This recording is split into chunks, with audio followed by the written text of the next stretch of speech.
అందుకనే మనకు నారాయణ సూక్తంలో కూడా మనకు సహస్రశీరుషం దేవం విశ్వాక్షం విశ్వశంభువం విశ్వం నారాయణం దేవం అక్షరం పరమం పదం విశ్వతః పరమాన్ నిత్యం విశ్వం నారాయణగుం హరిం విశ్వమేవేదం పురుషః తద్విశ్వముపజీవతి పతిం విశ్వస్యాత్మేశ్వరగుం శాశ్వతగుం శివమచ్యుతం నారాయణం మహాజ్ఞేయం విశ్వాత్మానం పరాయణం నారాయణ పరో జ్యోతి ఆత్మా నారాయణః పరః నారాయణ పరం బ్రహ్మ తత్వం నారాయణః పరః నారాయణ పరో ధ్యాత ధ్యానం నారాయణః పరః.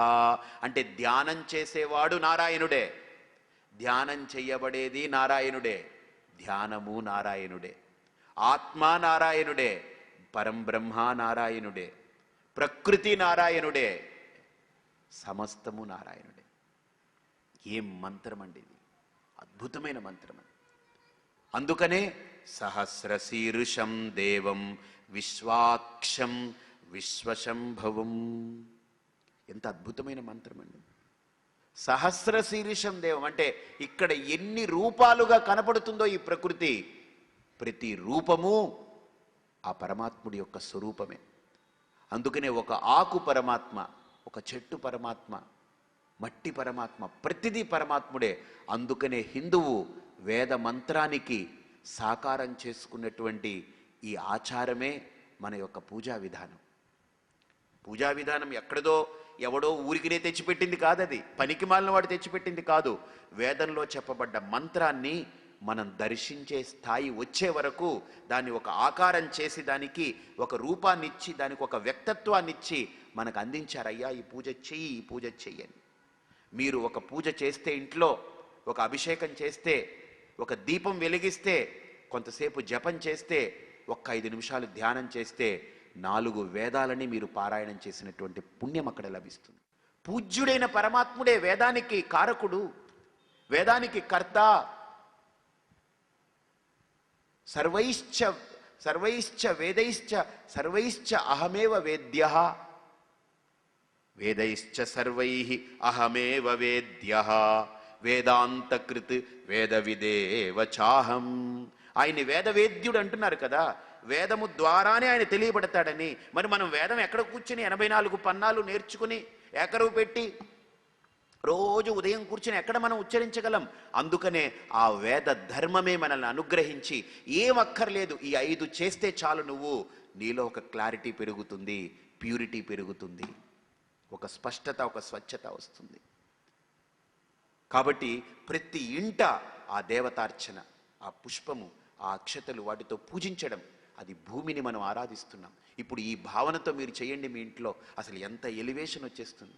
కాబట్టి అగ్ని అంటే మనం ఏదో కాదు, బయట కనిపించే విరాట్ అగ్ని, అలాగనే నా శరీరంలో ఉండే వైశ్వానర అగ్ని, ఇక 3వ అగ్ని, అసలైన అగ్ని ఎవరు తెలుసా?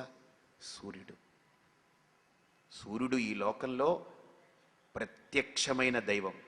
అందుకనే సూర్యుడు ప్రత్యక్ష సాక్షి. ఇప్పుడు మనం ఏదైనా ఒక కర్మ చేయాలంటే అగ్ని కదా కారణం మనకు. అందుకనే హిందూ సంస్కారంలో మీరు చూస్తే గర్భాధానం దగ్గర నుండి అంత్యేష్టి దాకా షోడశ సంస్కారాలు ఏమిటాయి అంటే, ఒక జీవి పుట్టుక నుంచి చనిపోయేదాకా, గర్భాధానం నుంచి అంటే ఒక శిశువు, తండ్రి దగ్గర ఉన్న శిశువు కణం, జీవకణం తల్లి గర్భంలో ట్రాన్స్ఫర్ అయ్యి డిపాజిట్ అవ్వడానికి ఒక ప్రక్రియ ఉంది, అది గర్భాధానం అంటారు. ఆ గర్భాధాన ప్రక్రియ జరగాలంటే అగ్ని జరగాలి, అగ్ని ఉండాలి అక్కడ. ఎందుకు తెలుసా అండి? అగ్ని సాక్షిగా అసలు లోపలుండే జీవ కణము ప్రేరణ పొందాలి అని అంటే లోపల ఒక అగ్ని పుట్టాలట. ఏమిటనంటే దాన్ని కామ అగ్ని అంటారు. ఆ తండ్రి యొక్క గర్భంలో ఉన్నటువంటి జీవి తల్లి గర్భంలోకి వెళ్ళాలంటే కామము అనే ఒక అగ్ని రావాలి. కామం అగ్ని, it is a fire, Dzire is a fire.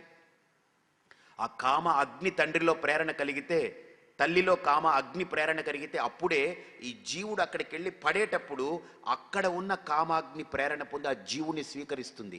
గుర్తుపెట్టుకోండి, ఈ శారీరక సంబంధం అనేది ఇట్స్ ఆల్ ఊరికినే మన ఊహలంతే. బట్ నిజంగా జరిగేది అక్కడ ఒక జీవి ఒక పరబ్రహ్మగా ఒక పిండంగా మారి బయటకు వస్తుంది ఈ లోకంలో.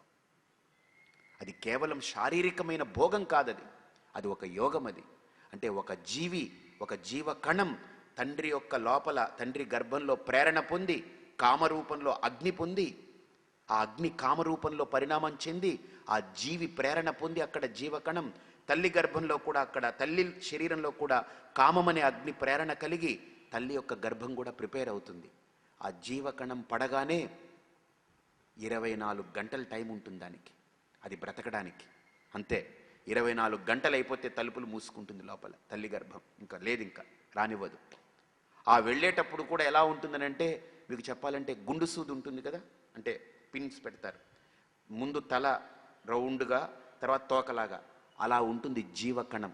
అసలు కంటికి కనపడదు, అది కూడా ఊరికి డ్రా చేశారు, ఇంకా అంతకంటే మైన్యూట్ అది. అది లోపలికి వెళ్ళేటప్పుడు తల్లి గర్భంలో ప్రవేశించేటప్పుడు ఆ తల భాగం ఉందే అది లోపలికి వెళ్తుంది, మిగతా కట్ అయిపోయి మొండెం బయటికి వెళ్ళిపోతుంది, అంటే తోక బయటికి వెళ్ళిపోతుంది. ఆ తల ఏదైతే ఉందో గుండ్రంగా ఉండే తల లోపలికి వెళ్ళింది కదా, అదే డిఎన్ఏ. అది వెళ్ళి అక్కడ రూట్ అవుతుంది. అక్కడ ఆ తల్లి గర్భంలో నిలబడితే అసలు అది ఏం జరిగిందో ఎవడికి తెలుసండి? వీడికి తెలుసా, ఆవిడికి తెలుసా? తెలీదు.